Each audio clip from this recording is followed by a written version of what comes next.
La India está situada en la zona sur del continente asiático. Limita con el Océano Índico al sur, con el Mar Arábico al oeste y con el Golfo de Bengala al este, además de con el país de Pakistán al oeste, China, Nepal y Bután al norte, y con Bangladesh y Birmania al este, estando rodeada por las islas de Sri Lanka, Maldivas e Indonesia. Su capital es Nueva Delhi y su ciudad más poblada es Bombay. India es una región histórica de gran importancia, debido a la gran cantidad de rutas comerciales, destacando las que iban a otros puntos del Mediterráneo. La diversidad cultural, étnica, lingüística y religiosa de la India se debe a una serie de invasiones e incursiones que sucedieron mucho antes de la llegada de los británicos, como fue la invasión de los arios en el 1500 a.C., las invasiones musulmanas y mongolas en el siglo VIII o la conquista turca de la India en el siglo XII. Cuatro de las religiones más importantes del mundo se originaron aquí. Son el hinduismo, el budismo, el jainismo y el sijismo, a las que hay que sumar el zoroastrismo, el judaísmo, el cristianismo y el islam, que llegaron durante el primer milenio. En lo que respecta al idioma, se habla el hindi y el inglés, más otras 14 lenguas oficiales, que aún continúan utilizándose en la actualidad. Será en el siglo XVI cuando las potencias europeas, mediante sus compañías comerciales, creen establecimientos y factorías a lo largo de la costa, penetrando cada vez más en el interior. Primero Portugal, a la que seguirán Gran Bretaña, Francia y Holanda. A finales del siglo, los ingleses y franceses disputarán por el control de la India. La India, con sus 5 millones de kilómetros cuadrados y una población cercana a los 300 millones de habitantes, constituiría un mercado de gran relevancia, sobre todo en lo que a materias primas se refiere, destacando el algodón, té, yute y aceite. Este fue el motivo por el que Portugal, Francia y Gran Bretaña se enfrentaron por su dominación. La explotación del territorio hindú supondría la obtención de materias primas baratas, de capital y de un amplio mercado cautivo.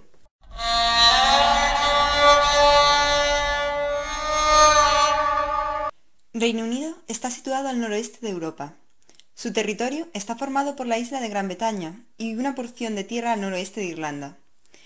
Es una isla que está rodeada al noroeste y al norte por el Océano Atlántico, al oeste por el Mar de Irlanda, al este por el Mar del Norte y al sur por el Canal de la Mancha. La presencia británica en lo que hoy conocemos como la India no pudo llevarse a cabo sin la llamada Compañía Británica de las Indias Orientales, una sociedad formada por importantes empresas y significativos hombres de negocios que el 31 de diciembre del año 1600 obtuvieron la llamada Carta Real por parte de la reina Isabel I de Inglaterra.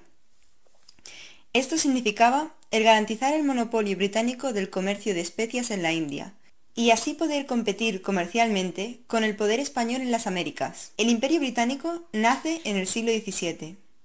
En 1606, el rey Jacobo I concedió a la London Company un permiso para poder colonizar Virginia, y años después, en 1624, se la concede también a la Plymouth Company. Estas compañías fundaron las primeras ciudades de Nueva Inglaterra en la costa este de América del Norte. Pero es en el siglo XIX, durante el largo reinado de la reina Victoria, cuando Reino Unido empieza a ser importante como imperio. Gran Bretaña era la única gran potencia colonial en Europa.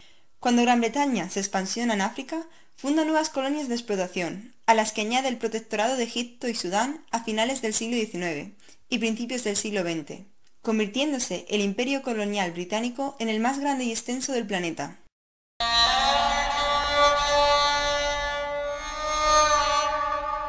La India fue la colonia más importante para el Imperio Británico. Se convirtió en el eje del imperio suministrándola de materias primas. Pero, ¿cuáles fueron los antecedentes de la colonización? Kalmas escribió: ¿Cómo ha podido establecerse la dominación inglesa en la India? El poder ilimitado del gran mogol fue derribado por los virreyes mongoles. El poder de los virreyes fue derrotado por los marathas. El poder de los marathas fue derrotado por los afganos. Y mientras todos luchaban contra todos, irrumpió el conquistador británico y los sometió a todos. Y así era. A la llegada de los británicos, el país sufría una fuerte crisis económica, que se vio agravada cuando el emperador mongol aplicó fuertes impuestos sobre el comercio. Además, la falta de unidad llevó a constantes guerras. Esta disputa interna proporciona la oportunidad a los británicos para irrumpir en el país. El interés de la corona británica por la India era sobre todo de tipo comercial, ya que la India le aseguraba a Inglaterra el que sus excedentes se pudieran vender y abrir nuevos mercados a los capitalistas londinenses. La colonización de la India también estuvo relacionada con la adquisición de materias primas para su desarrollo industrial y para la colocación de sus manufacturas. En el siglo XVII, las telas ligeras de algodón representaban del 60 al 70% de las exportaciones indias. A finales de siglo, la India fue el principal productor mundial de textiles de algodón y tenía un importante comercio de exportación a Gran Bretaña, así como muchos otros países europeos, a través de la Compañía de las Indias Orientales.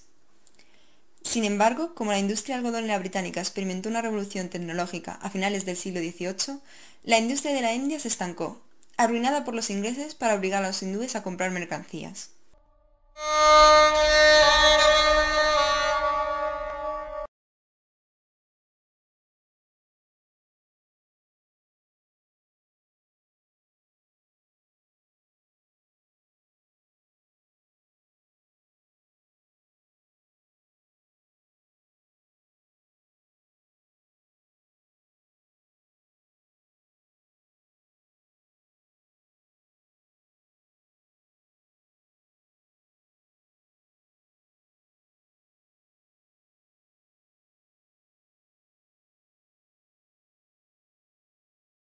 Fue en el año 1608 cuando se estableció el primer punto comercial en Surat. Posteriormente se abrieron fábricas en la bahía de Bengala, aportando grandes beneficios económicos a la compañía y a la corona. Pronto empezaron las disputas comerciales entre los británicos y los holandeses y portugueses, que tenían sus redes comerciales distribuidas por el Océano Índico, lo que se tradujo en la batalla de Svalin, en 1612. La victoria inglesa supuso el despegue definitivo del comercio inglés y el favor del imperio mongol que gobernaba la India. También significó el declive del comercio portugués en la India, que tuvo que ceder sus sedes comerciales de Bombay, Goa y Chittagong, además de abrirse nuevas fábricas en Madrás y Calcuta. La compañía empezó a comerciar con China productos como el algodón, la seda, los colorantes y sobre todo el té. Poco a poco la compañía empezó a tener más poder e influencia en la India, inaugurando nuevos centros comerciales conforme iba adentrándose hacia el centro del subcontinente indio, por lo que el rey Carlos II de Inglaterra le concedió en el año 1670 el derecho a capitanear ejércitos y ejercer jurisdicción civil en las zonas de influencia, iniciándose el germen del colonialismo, utilizándose como brazo ejecutor los llamados casacas rojas. El gobierno local del Imperio Mongol de la India empezó a mostrar su disconformidad por las condiciones impuestas, pero fueron duramente reprimidos por las tropas británicas. Tras la Guerra de los 7 Años de 1756 a 1763, los británicos tuvieron el monopolio de la India. La labor de la compañía para administrar la India fue el sistema de servicios civiles que Gran Bretaña utilizó durante el siglo XVIII y XIX. Todo ello dirigido a través de la llamada East Indian House. La compañía servía de intermediaria de los productos indios los cuales comerciaba con otras zonas del mundo. Resulta curioso la presencia de monedas de plata españolas que fueron reseñadas por la compañía, obtenidas a través de las relaciones comerciales. O por otro lado, las consecuencias que tuvo el comercio de té indio en otros lugares del mundo, como el famoso motín del té del Boston de 1773, que supuso el inicio de la independencia de Estados Unidos. Hay que tener en cuenta que las acciones llevadas en la India durante estos 2 siglos fueron realizadas a la par entre la compañía y la corona británica. La corona cedía el gobierno de esas zonas a la compañía a través de una concesión. A mediados del siglo XIX, el control de la compañía se extendía por la mayor parte de la India, Birmania, Singapur y Hong Kong, surgiendo así el llamado Imperio Británico, que dominará la escena mundial durante el siglo XIX y las primeras décadas del siglo XX. Finalmente, el control de la compañía en la zona empezó a resquebrajarse a mediados del siglo XIX, por la pérdida de hegemonías comerciales, pero fue con la llamada Revuelta de Cipayos en 1857 cuando la India se convirtió formalmente en una colonia de la corona británica, en el llamado Raj británico, aunque la organización siguió siendo la misma hasta la independencia.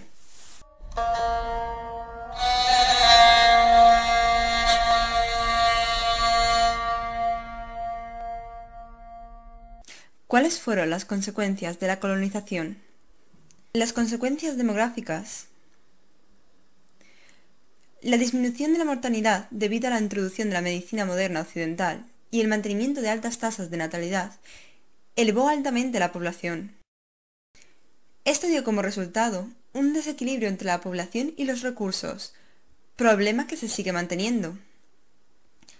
En algunas zonas rurales sufrieron una drástica reducción de población por la importación de enfermedades desconocidas. Además, la población indígena fue reemplazada por colonos extranjeros. Las consecuencias económicas. Se crearon puertos, ferrocarriles, carreteras y caminos, infraestructuras para la salida de materias primas y agrícolas que iban destinadas a la metrópoli, permitiendo el funcionamiento de las industrias metropolitanas. La clave de la penetración inglesa en la economía y cultura india fueron los ferrocarriles, que permitieron abarcar todo el territorio. La agricultura autosuficiente fue sustituida por la exportación en régimen de monocultivo, desapareciendo las formas ancestrales y generando hambrunas. Muchas zonas fueron ampliadas y rotuladas para ser adaptadas a las nuevas exigencias económicas, provocando cambios en el paisaje. La industria algodonera británica experimentó una revolución tecnológica a finales del siglo XVIII. La industria de la India se estancó, arruinada por los ingleses para obligar a los hindúes a comprar sus mercancías. La ruina de esta industria trajo el empobrecimiento masivo de los campesinos. Consecuencias sociales. La burguesía procedente de la metrópoli ocupó los altos puestos, aunque ciertos grupos autóctonos fueron asimilados por los colonizadores y pasaron a formar parte de la cúspide social. La población autóctona fue sustituida por un proceso de proletarización, incrementando las reservas de mano de obra. Consecuencias políticas. Se dispuso una nueva organización de las colonias, dictada por la metrópoli, el sistema zamindari, que facilitaba el cobro de impuestos. Esta organización generó conflictos, produciendo el germen antiimperialista.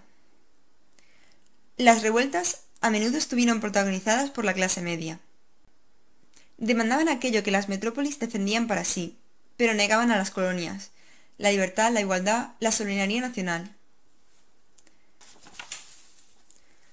Consecuencias culturales. Pérdida de identidad de los nativos e implantación de unos nuevos patrones de cultura y una nueva lengua, conduciendo a un fuerte grado de aculturización. La religión católica no supuso un gran cambio, pues el hinduismo era y es algo muy complejo, antiguo y arraigado. Consecuencias geopolíticas. Se crearon fronteras y se alteraron los mapas políticos. Para proteger los territorios coloniales que componían el Imperio Británico de otras potencias, se creó en torno a la India una serie de estados tapón, como Baluchistán, el actual Pakistán o Afganistán, para impedir la expansión rusa hacia la India. La colonización británica de la India tuvo repercusiones en múltiples aspectos e incidió, sin hacer juicios de positivos y negativos, en la conformación de la actual India.